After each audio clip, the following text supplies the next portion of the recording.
In the southeastern region of Nigeria, before the Biafra War, ordinary life followed familiar routines. With school terms beginning and ending on schedule, family visits planned around holidays, and homes located near railways, creeks, and streets that connected communities and made travel between towns feel ordinary and manageable. Over time, however, those routines began to falter, and what had once been predictable became uncertain. This video explores the environment surrounding the Biafra War, drawing from Dr. Richie Adewusi's real eyewitness account as a child who lived through the Biafra War, as he narrates in his book, Biafra, Lest We Forget, focusing on how ordinary life was disrupted not only by the visible threat of conflict but also by the way people responded to sound, signals, and instructions that were often incomplete or misleading. If you are Nigerian or you care about the future of Nigeria, please watch until the end. Please subscribe to Say a Prayer, guys. May Nigeria never happen to you. Share this video, and join the discussion in the comment section. We thank you for being a part of our community. As the Biafra War progressed, movement became a constant reality, with families traveling on foot, abandoning towns as the sound of aircraft engines, sirens, and weapons fire indicated immediate danger, and people quickly learned to interpret these sounds as signals for evacuation, relying on repetition and patterns rather than explanation to guide them, so that survival increasingly depended not on understanding events as they occurred but on responding appropriately to the cues around them, while the opportunity to ask questions or pause to reason diminished under the pressure of urgency, uncertainty, and existential dangers. Within those environments and scenarios, authority often appeared where none was verified, as instructions were passed along without context, warnings were repeated without verification, and people followed guidance simply because hesitation could carry existential risks, which meant that the loudest and most confident voices were treated as the most knowledgeable, even when they were operating on assumptions rather than facts, demonstrating how ignorance could assume the posture of leadership and be mistaken for true authority.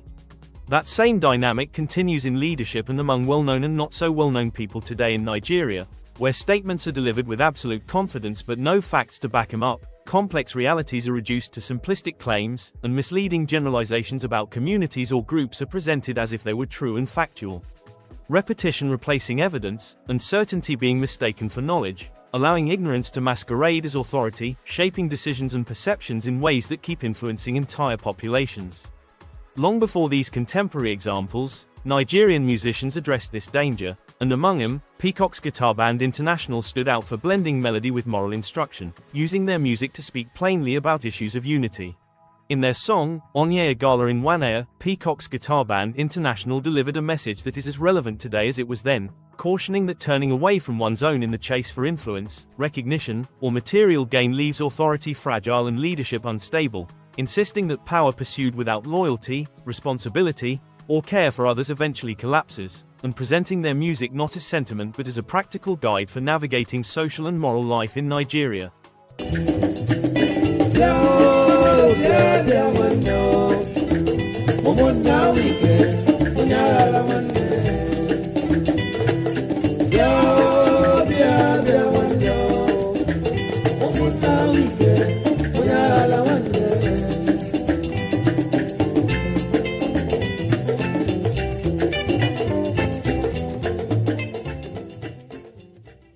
This warning matters especially when public figures make broad statements about entire groups, implying that certain ethnic groups are easily buyable. The problem is not ethnicity. The problem is generalization, which enables ignorance to present itself as authority, convincing people to follow assertions without scrutiny and allowing confident claims in ignorance to stand in place of careful reasoning or verifiable information.